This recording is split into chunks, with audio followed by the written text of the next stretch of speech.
defense attorney, Tamara Holder. And Tamara, I mean, I'll ask you, first of all, I'm not going to assume anything. How were you shocked when you heard this verdict? Not really. I've been saying from the very, very beginning of this case that just because Casey Anthony is a liar, that does not mean that she is a murderer. And, you know, I was surprised because the verdict came back so quickly. I figured that it would mean a not guilty or a guilty.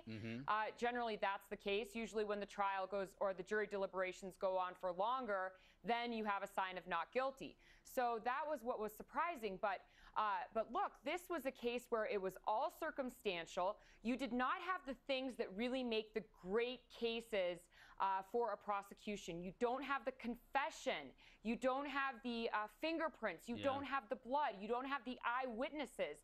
Those are the things that this prosecution was missing. What do you make of the tactics or antics, if you will, of the prosecution and really throughout the entire proceeding? I mean, do you think that had something? You can see here the judge, I mean, the attorney, prosecutor smirking. This past weekend. I mean, you think the jury takes a look at that and says, you know what, this smugness, I'm going to punish you essentially for that, or punish you for not doing a very good job?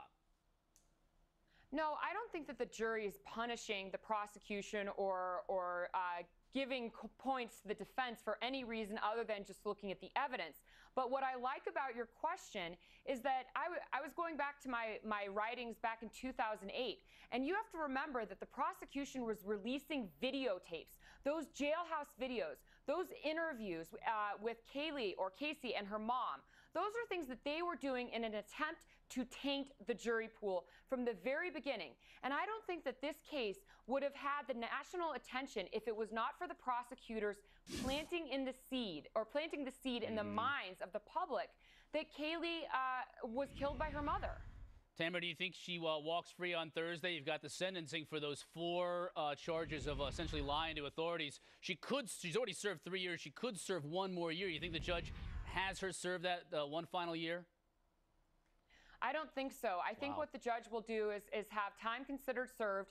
And the other thing is they call it touching the wall. She was convicted of a felony, so he will have to send her to the Department of Corrections. She's now in the county jail. He'll have her touch the wall and then come back. If it's anything, it's going to be a matter of days. All right, real quickly, she is going to be a celebrity. She is a celebrity, but certainly now she'll be free to be able to earn a significant living because she was found guilty, even if those 4 minor charges, minor relatively speaking. Will she be able to reap the rewards financially from this celebrity that she's been able to garner illegally? Well, sure. There are people who write books all of the time, and maybe she'll be able to actually come out and tell the truth as long as there was no additional crime that she committed and say what the real story is. I would give her the advice that she needs to be very careful because there are people out there who prey on people like Casey who want a story and want money. Next thing you know, she's homeless and there's some guy out there with a movie deal. Tamara Holder, thank you so much. We appreciate it as always. Well, Herman Cain losing another